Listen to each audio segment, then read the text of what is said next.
Payment gateway service देने वाली company Paytm को भारतीय रिजर्व बैंक ने झटका दिया है।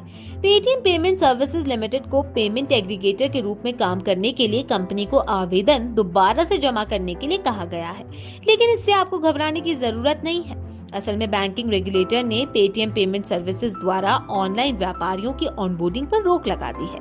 इससे पहले 197 कम्युनिकेशंस लिमिटेड ने 2 साल पहले यानी दिसंबर 2020 में पेटीएम पेमेंट सर्विसेज को अपनी पेमेंट एग्रीगेटर सर्विस बिजनेस को ट्रांसफर करने का प्रपोजल दिया था, जिसके बाद कंपनी को इस प्रस्ताव के पास होने की पूरी उम्मीद थी, लेकिन नियामक ने इसके आवेदन को खारिज कर दिया।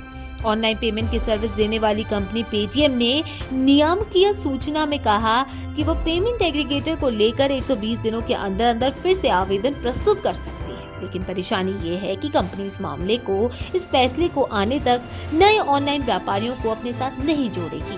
पेटीएम ने यह भी साफ किया कि इस मसले का उसके कारोबार और उनकी होने वाली इनकम पर इसका कोई असर नहीं होगा। ऐसा इसलिए क्योंकि आरबीआई के पत्र की बातें सिर्फ नए ऑनलाइन व्यापारियों तक सीमित रहने की बात करती है, जिसमें कहा गया है कि कंपनी अपने नए ऑफलाइन कारोबारियों को जोड़ने की प्रक्रिया को जारी रख सकते हैं और उन्हें सेवाओं की पेशकश भी कर सकते हैं।